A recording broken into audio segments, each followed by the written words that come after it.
मोहतरम नाज़रीन, हमारे चैनल से जुड़ने के लिए मोहम्मदिया एजेंसी को सब्सक्राइब। दुनिया बताना चाहता है कि अगर कोई बेटी की आबरू पर आंख उठाएगा तो वहां पर साथ नहीं देखी जाएगी, वहां पर बेटी को बेटी समझ के बचाया जाए। हम अपने बादशाह का नाम कैसे लेते, सुने और इसे सबक समझ के सुने, याद करके लेके जाएं। औरंगजेब आलमगीर जिसे कहते हैं ना कि वो कट्टर था, उसने गर्दनें काट करके लोगों को मुसलमान बनाया। खुदा की कसम, अगर तलवार के जरिए मुसलमान बनाना होता तो भारत में कोई गैर मुस्लिम नजर नहीं आता। हमारा इतिहास पढ़िए। वो बनारस का पंडित जिसकी बेटी सुबह सुबह स्नान के लिए नहर नदी में गई और वहां का जो उस वक्त का उस इलाके का जो कोतवाल था उसका नाम इब्राहिम था। वो सैर के लिए निकला हुआ था, पंडित की बेटी पे नजर पड़ गई। वो हुस्न की मलका थी, इसकी नीयत खराब हो गई। अपने दरबार में आया, आने के बाद कहा मैंने एक लड़की को नहाते देखा, वो लड़की किसकी ये पता करो। जब पता किया गया तो बनारस के पंडित की बेटी थी। सुने मेरी बात, बनारस के पंडित की बेटी थी। उसने कहा पंडित की बेटी है, कहा कि उसके घर मेरा पैगाम भेजो। उसे मैंने बुलाया। कोतवाल के सिपाही गए पंडित के घर, कहा तुम्हें कोतवाल ने बुलाया। गए, पंडित आया, कहा क्या बात है महाराज। नाम इब्राहिम था, कहने को मुसलमान था। कहने लगा मेरा तेरी बेटी पे दिल आ गया है, अपनी बेटी को दुल्हन बना करके मेरे घर शराफत से भेज दे। एक बाप के लिए कोई ये छोटा ताना था? कोई यार क्या इस दिन के लिए बाप ने बेटी को पाला था कि कोई घर से निकलते बेटी को दे के उस पर नजरें जमा के उसकी इज्जत का भूखा बन जाए? पैर कांप गए पंडित के। कांपता कांपता घर पहुंचा, मुख्तसर अंदाज में बयान कर रहा हूं। कांपता कांपता घर पहुंचा। बेटी ने कहा बात क्या है? कहा बेटी जब तू स्नान के लिए नदी पे गई थी, तुझ पे कोतवाल इब्राहिम की नजर पड़ गई। बेटी वो तुझे अपनी दुल्हन बनाना चाहता है। बच्ची ने इतना सुना, अल्लाह अकबर, आंख में आंसू आ गए। बच्ची पंडित की थी, परेशान हो गई। बाप को रोते देखा। बच्ची से पंडित कहने लगा बेटी क्या किया जाए? कहा बच्ची कोई रास्ता निकल आएगा। पंडित इंतजार करता है रास्ते का। फिर पैगाम आ गया, पंडित तुझे फिर बुलाया है। पंडित को फिर कोतवाल ने बुलाया। बुलाने के बाद कहा मैंने तुझसे क्या कहा था? सुन, फला दिन मेरा डोला फला दिन तेरी बेटी का डोला मेरे दरवाजे पे आना चाहिए। जब इतनी बात बच्ची के बाप से कही गई, पंडित की आंख में आंसू रोता हुआ घर आया। कहा बेटी बादशाह कोतवाल का कहना यह है कि अगर तूने बेटी का डोला नहीं भेजा तो पूरे खानदान को कत्ल कर दिया जाएगा। पंडित कहने लगा बेटी हमारे पास सिर्फ एक ही रास्ता है। का बाबा कौन सा रास्ता? का चल दोनों मिलकर के दरिया में छलांग लगा देते हैं, जान दे देते हैं। जान चली जाएगी, इज्जत तो महफूज रह जाएगी। जब पंडित ने इतनी बात कही थी, बच्ची ने कहा जाइए बाबा, आप कोतवाल के पास जाइए, उससे जाकर के कहिए इकलौती बेटी है, इज्जत से रुखसत करना चाहता हूँ, मेहरबानी कर मुझे कुछ दिन का मौका दे दे। जब ये सुना पंडित ने कहा बेटी तू क्या करेगी? कहा बाबा जितना कहा है उतना कीजिए। पंडित कोतवाल के दरबार में गया। कहा कोतवाल मुझे मौका चाहिए, इकलौती बेटी है, 1 महीने का वक्त दे दीजिए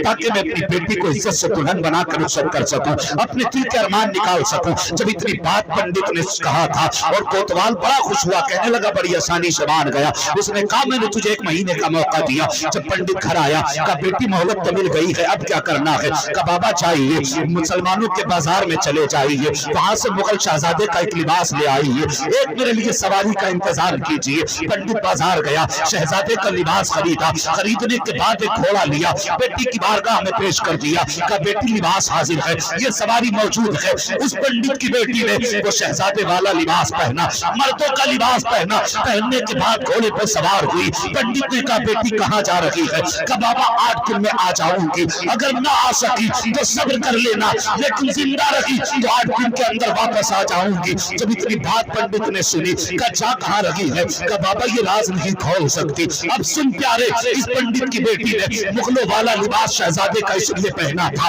कि हर जुमे के दिन औरंगजेब आलमगीर दिल्ली की जामा मस्जिद पर दरवाजे पर खड़े होने वाले फरियादों की फरियाद सुना करते थे, जरूरतमंदों की जरूरत सुना करते थे। इसने भी सुना था कि मुसलमानों का बादशाह औरंगजेब आलमगीर जुमे के दिन जरूरतमंदों की जरूरतें सुनता है, उनकी हाजतें पूरी करता है।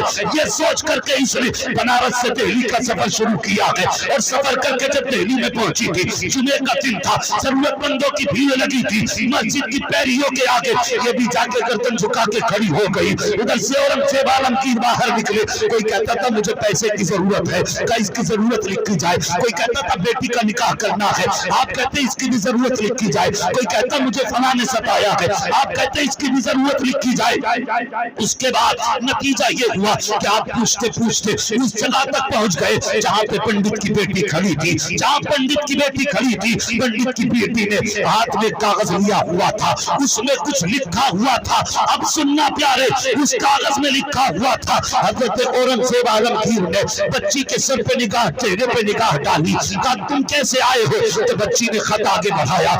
ये औरंगजेब आलमगीर की तारीख लगी है। जैसी बच्ची ने खत हाथ में आगे बढ़ाया है, औरंगजेब आलमगीर चाहते तो अपने हाथ से यूं ही कागज पकड़ लेते, लेकिन उनकी हया कैसी थी, तुम्हारी बेटियों की आबरू कैसे बचाई है, जरा तारीख के आईने में इसको भी सुन लिया जाए। औरंगजेब आलमगीर ने एक हाथ से अपनी चादर का कोना पकड़ा है, इस हाथ से आपने यूं उसका खत पकड़ा और पकड़ने के बाद कहा बेटी तुम मुझसे आके महल में मिलो।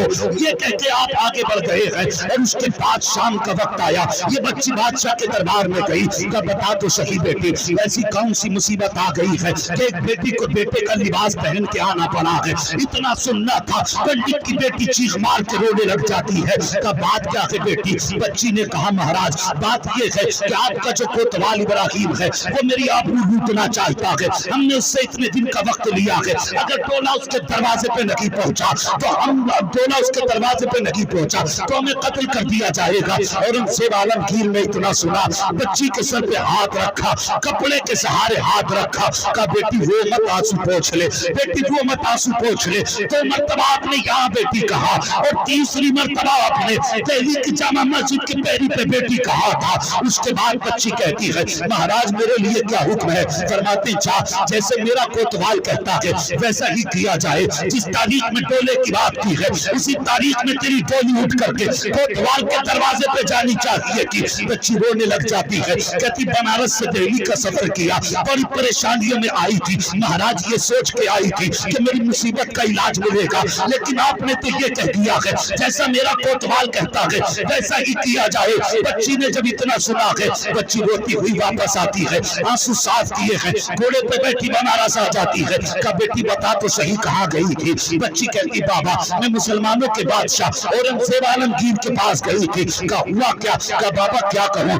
उसने ये कहा है कि जैसा मेरा कोतवाल कहता है वैसा ही किया जाए। इतना सुनना था, पंडित रोने लग जाता है, कहता बेटी अब कोई हमारी इज्जत का रखवाला नहीं है, आखिरी सहारा था, अब वो भी उससे भी उम्मीद खत्म हो चुकी है। जब इतनी बात पंडित ने कही है, बेटी कहती अब्बा जी मैं वही कहूंगी जो औरंगजेब ने कहा है, मैं वही करूंगी जो औरंगजेब ने कहा है। कहा बेटी कहना क्या चाहती है? कहा अब्बा दुल्हन वाला जोड़ा खरीद के लाओ, डोले का इंतजाम करो। कहा बेटी अपने हाथ से अपनी इज्जत को आग लगा रही है। कहती अब्बा जी एक बात बताऊं? कहा क्या? कहा बात ये है उसने कहा तो जरूर है कि मेरे कोतवाल जैसा कहता है वैसा कर, लेकिन 3 मरतबा उसने मुझे बेटी कह के पुकारा था और किसी की बेटी की आबरू लूट जाए ये बात भी गैरत को गवारा हो नहीं सकता है। नारे तकबीर, नारे रिसालत, अज़मत इस्लाम, अज़मत इस्लाम, मसलके आला हजरत ख्वाजा गरीब नवाज कॉन्फ्रेंस अल्लामा मुफ्ती हम्माद रजा साहब क़िबला। अल्लाह अकबर का अब्बा जी 3 मरतबा बेटी भी कहा था। अल्लाह अकबर, मुझे यकीन है जिसने मुझे बेटी कहा वो मेरी आबरू लुटने नहीं देगा। लाओ ना जोड़ा, लाओ दुल्हन बनूंगी। वो तारीख आ गई, जोड़ा आया, दुल्हन बनी, डोले में बैठी, बाप की चीखें निकल रही थी, मगर वो कहती थी अब्बा उदास ना हो। मुझसे औरंगजेब ने कहा था जैसा मेरा कोतवाल कहता वैसा कर, लेकिन 3 बार बेटी भी कहा था। ये खुद चल के डोले में बैठी। जब ये डोला उठ के यहां से कोतवाल के दरवाजे पे पहुंचा, उसके महल के दरवाजे पे पहुंचा, उसने कहा डोला यहीं रख दो। लोग कहने लगे क्यों? कहा मैं खुशी में खैरात लुटाना चाहता। सुन रहे हैं ना मेरी बात? अल्लाह सलामत रखे। कहा मैं खुशी में खैरात लुटाना चाहता हूँ। उसने तश्त में सोने के सिक्के रख रखे थे और बखेरना शुरू कर दिए। लोग लूटते जाते, दुआएं देते जाते। अल्लाह अकबर। उन्हीं लूटने वालों में, उन्हीं पैसे उठाने वालों में एक ऐसा शख्स भी नजर आया जो बज़ाहिर लिबास से तो फकीर लग रहा था, फटा हुआ लिबास था, ऊपर से पैबंदों वाली चादर पड़ी थी। आके उसने भी इस कोतवाल के आगे हाथ फैला दिया। कहा मुझे भी कुछ बख्शिश दी जाए। उसने कहा नीचे इतने सिक्के पड़े हैं, तू मुझसे हाथ में क्यों ले रहा है? कहने लगा कोतवाल मैं बड़ा अलग किस्म का आदमी हूँ, मैं कोई आम फकीर नहीं हूँ, मैं फेंके हुए सिक्के नहीं उठाता, मुझे हाथ में पैसे दिए जाए। जब इतनी बात आने वाले ने कही थी, कोतवाल कहने लगा बड़ा जिद्दी फकीर है। कहा हाँ साहिब कुछ भी समझो, हम नीचे के सिक्के नहीं उठाते, अपने हाथ से कीजिए। जैसी कोतवाल ने अपने तश्त में हाथ डाला, मुट्ठी भर के अशरफी उठाई और आने वाले के हाथ की तरफ हाथ बढ़ाया। आने वाले ने कलाई थामी, वो कलाई थामने के बाद जैसी चेहरे से चादर हटाई, वो कोई आम चेहरा न था, औरंगजेब आलमगीर का चेहरा था, वक्त के बादशाह का चेहरा था। चादर फेंक के कहा जालिम बता तो सही, तू क्या समझता है मैं तहरी में बैठा हूँ तो जो चाहेगा कर लेगा?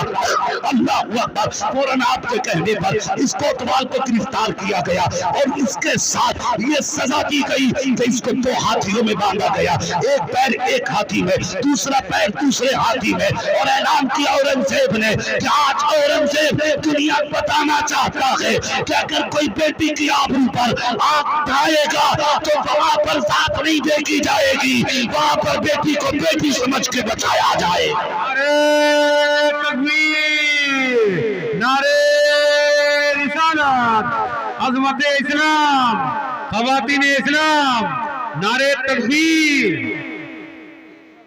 अल्लाह अकबर। आपने उसको ये सजा दी। बच्ची बाहर निकली, निकल के कहने लगी महाराज आपका शुक्रिया, आपने हमारी इज्जत बचाई।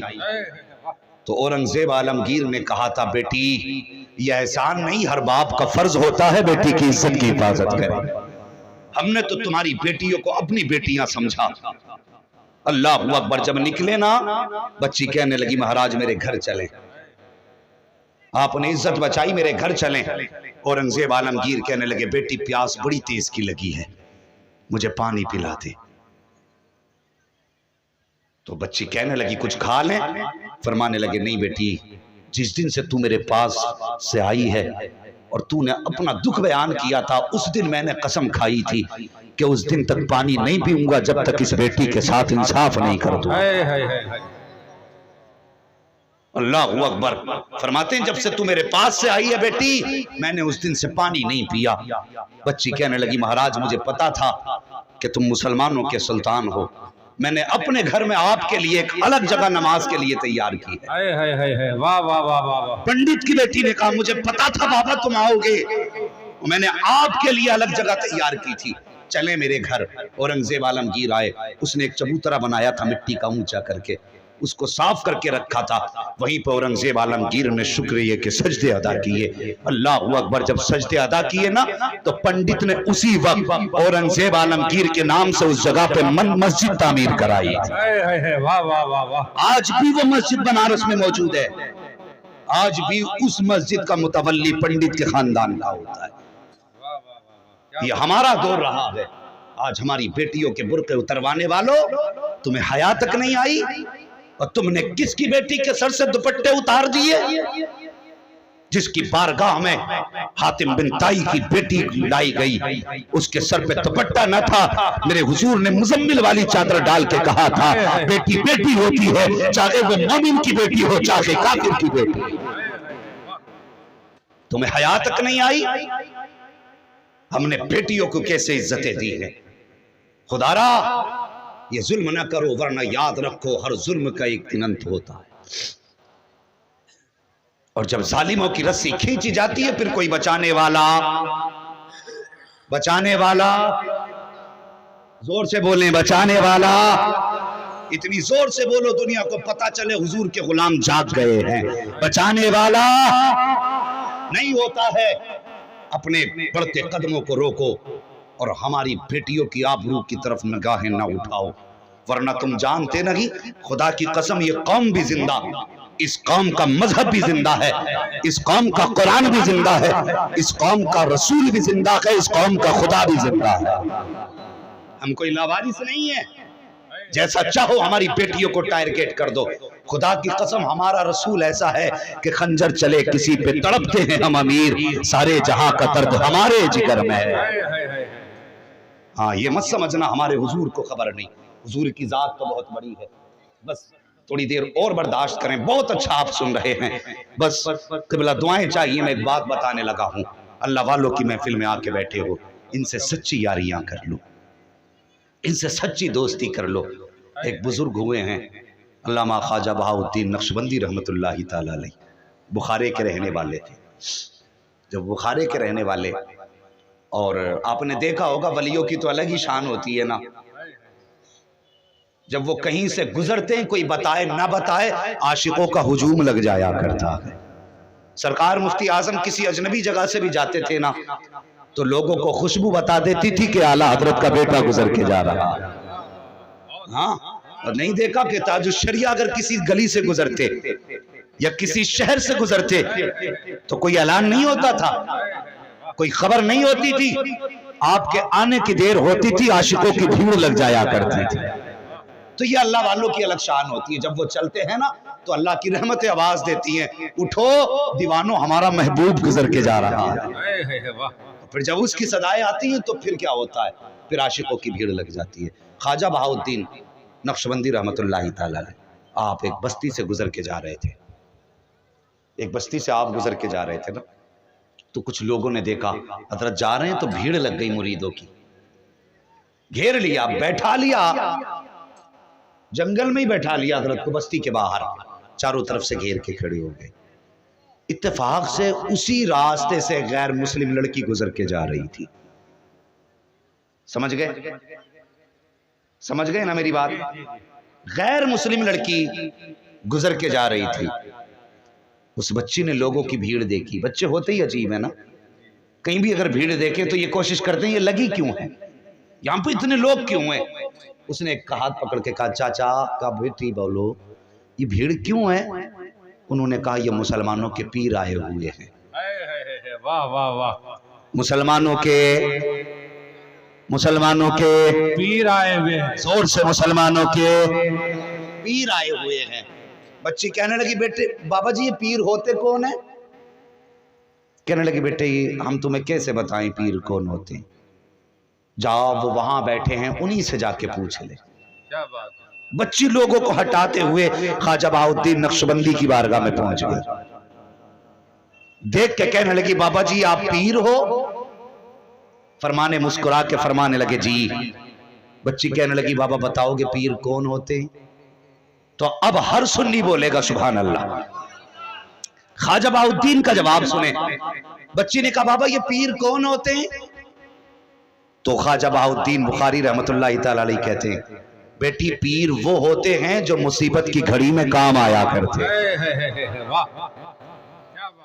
पीर वो होते हैं जो मुसीबत की घड़ी में काम आया करते हैं। बच्ची ने कुछ देर सोचा, सोच के कहने लगी, किसकी मुसीबत में? कहने लगे, मुरीदों की मुसीबत में। तो बच्ची कहने लगी, बाबा फिर मुझे भी मुरीद कर लो, मुसीबत तो किसी को भी आ सकती है ना।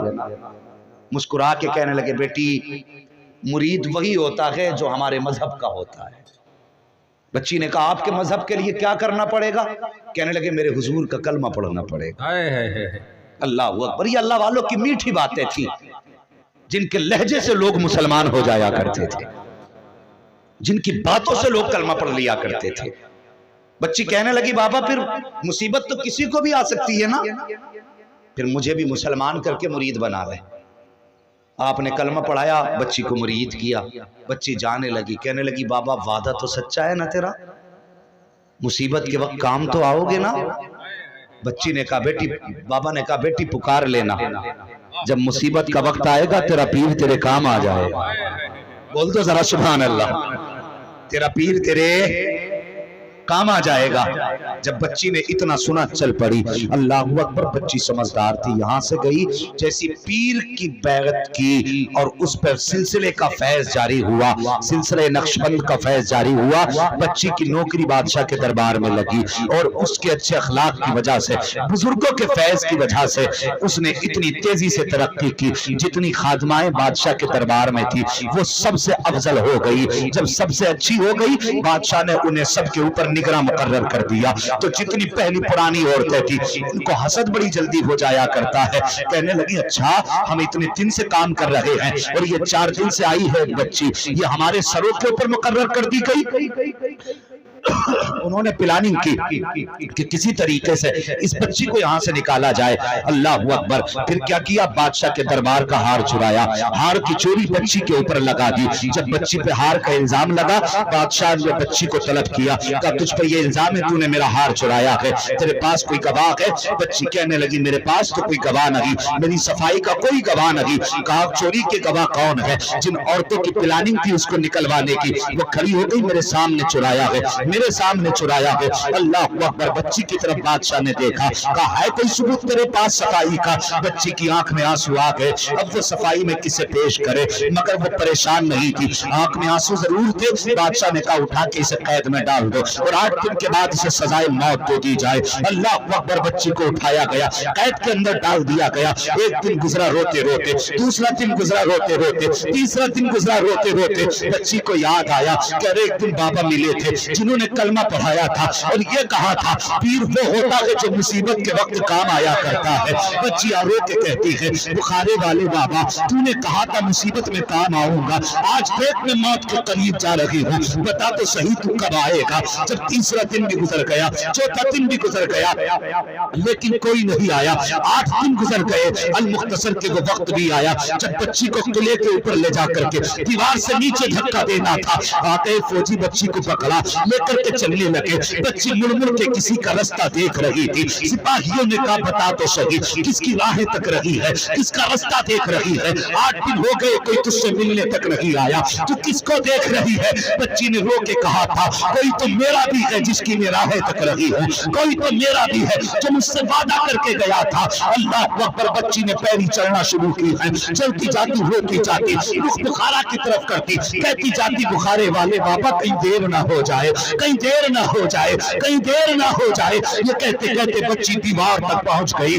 जब दीवार तक बच्ची पहुंची है, उन फौजियों ने कहा था, सिपाहियों ने कहा था, बच्ची अब तू मौत के करीब है, बादशाह का फरमान ये है कि मौत के वक्त आखिरी ख्वाहिश पूछी जाए। बच्ची से कहा बता तो सही तेरी कोई आखिरी ख्वाहिश हो तो बचा। बच्ची ने कहा हाँ मेरी एक ख्वाहिश है। कहा कौन सी ख्वाहिश? का ये जो हाथ बांधे हैं खोल दिए जाएं। कहा क्या करेगी? कहा किसी को हाथ उठा के अलविदा कहना है। जब इतनी बात बच्ची ने कही है, सिपाहियों ने बादशाह की इजाजत तलब की। बादशाह की इजाजत के बाद बच्ची के हाथ खोले गए हैं और उसके बाद बच्ची ने दीवार पे खड़े खड़े रुख किया के बुखारा की जाने और आवाज देके कहती है, बुखारे वाले बाबा तुझे अपना वादा याद है कि नहीं? लेकिन मुझे अपना वादा याद है। तूने कहा था पीर वो होता है जो मुसीबत के वक्त काम आता है। मैंने तेरी जबान की खातिर कलमा पढ़ा था, मैंने तेरे वादे की खातिर तेरे दामन को थामा था। बता तो सही तेरा वादा सच्चा रहा या मेरा वादा सच्चा रहा?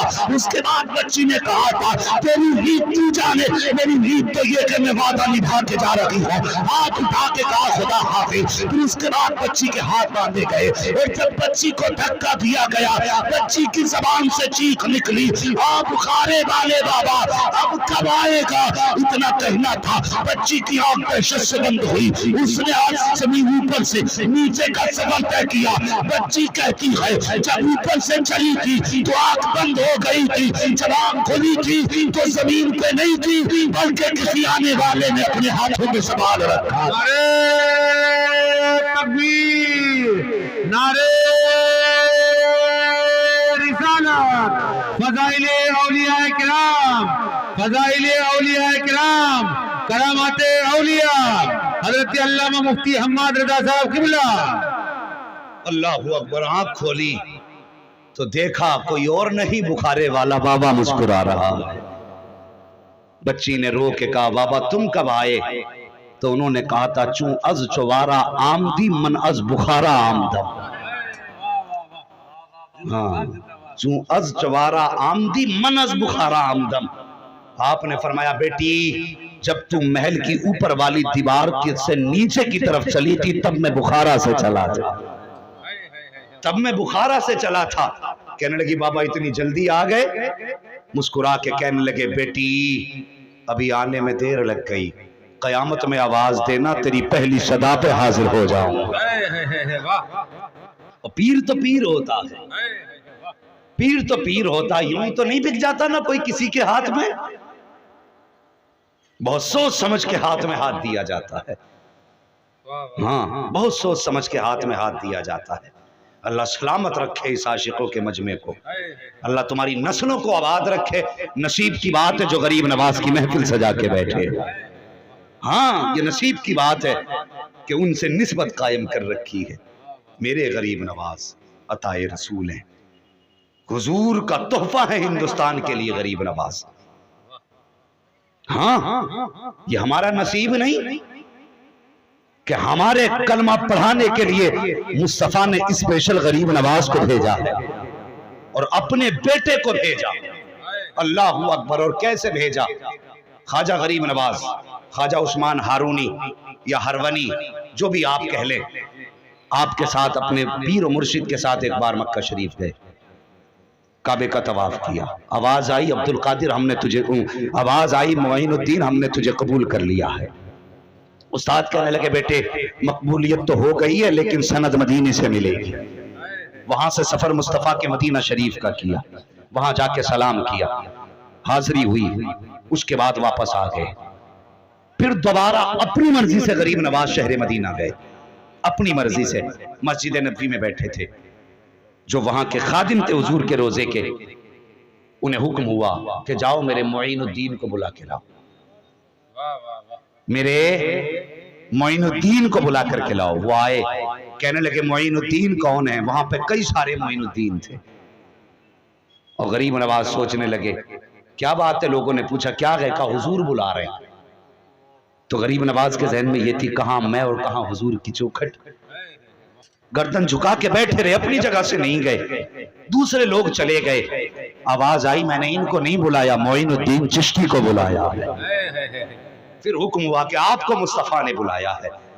लिखा है मुअर्रिखीन ने जब दोबारा गरीब नवाज अंदर गए तो फिर हुजूर ने मजार से निकल के गरीब नवाज को सीने से लगाया और फिर पूरा रास्ता और पूरा तरीका तबलीग का सब सिखा के हिंदुस्तान की तरफ भेजा।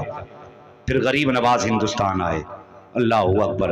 हिंदुस्तान में आकर के आपने ढोल नहीं बजाया था, ये भी सुन लें, आपने ढोलक नहीं बजाई थी, आपने तमाशे नहीं किए थे, बल्कि गरीब नवाज अपनी जबान पे या तो कुरान के तराने लाए थे या मुस्तफा की शान के तराने लेकर के आए थे। ये शान मेरे गरीब नवाज की है। अल्लाह अकबर। हाँ, बज़ाहिर तो एक मुफलिस नजर आते थे, लेकिन खुदा की कसम जिस दिन से आपका लंगर चालू हुआ है आज तक उसी शान से चल रहा है, आज तक उसी शान से चल रहा है। और शान ये है लंगर की, पहले भी जब कभी कुछ खत्म हो जाता मुरीद आके कहते, हजरत खादिम आके कहते आज लंगर में खाने नहीं है, मुसल्ले का कोना उठाते, फरमाते जितना भरना है भर के ले जा, मोइनुद्दीन का दरिया बह रहा है। आज सारा जमाना बिलखुसूस हिंदुस्तान गरीब नवाज की खैरात खा रहा है। हम उनका खा रहे हैं तो फिर उन्हीं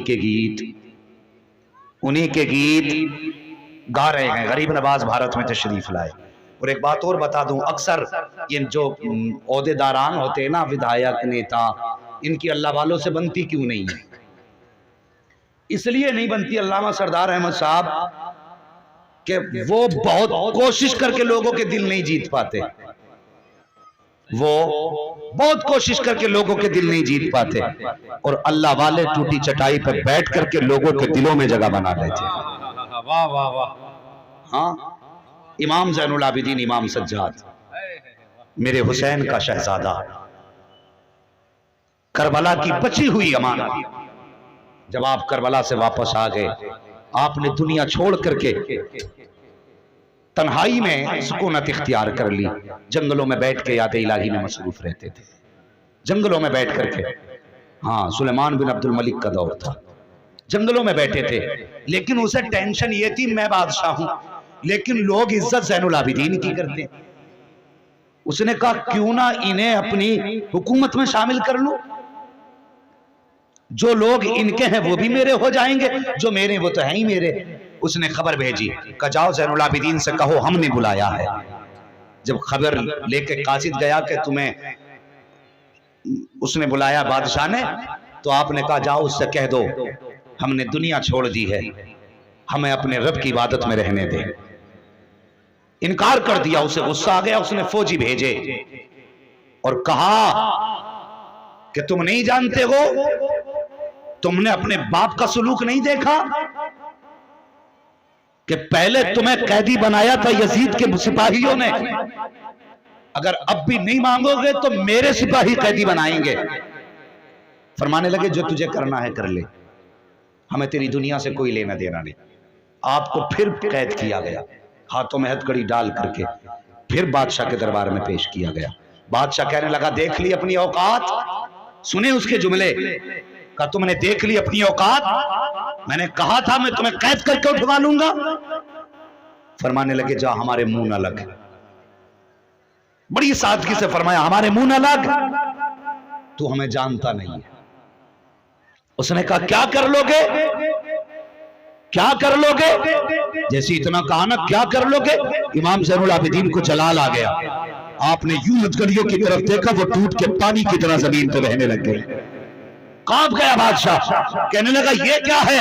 फरमाने लगे सुन, जब नेज़े पे सर चढ़े थे तब भी हम इख्तियार में थे, आज जो कैदी बने हैं तब भी इख्तियार में है।